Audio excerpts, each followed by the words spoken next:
Wel, Jiw, wedi ffindio ni na mewn cwmni ardderchog fan hyn. Dyma Connie Fisher a dwi gwelais i chi. Beth chi'n ei fan hyn? Wel, jyst yn beirniadu cystadleuaeth ffotograffaidd ac mae tair ar y shortlist yn eich pwyntiau ar Eisteddfod fyna.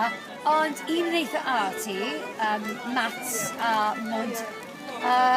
Un yn pobl enwog a sawl ffoto o'r maes, ac un i fi sydd wedi ennill yn dweud popeth am yr Eisteddfod, really. Dydd llun oedd yn bwrw glaw trwy'r dydd.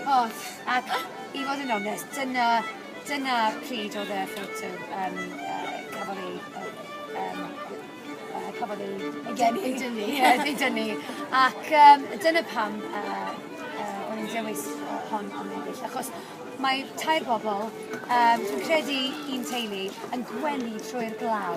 A dyna beth oedd dydd llun i fi, gwennu trwy'r glaw. Sut mae'r Eisteddfod di mynd? Ydych chi gytre fan hyn, neu'n gallu fel gytre? Chi wedi joio fo gytre? Dwi wedi, yn bendant, dwi wedi gael, hwyl yn Eisteddfod tro yma. Dwi wedi dod i'r Eisteddfod sawl beth, dwi wedi tyfu lan ar y llwyfan, ond yr wythnos yma yn dod gatre i Sefembro, gweld wynebau, y ffrindiau hen, mae'n lyflu bod yn ôl yn Sefembro. Un cwestiwn sydyn i orffen, sut mae Jack?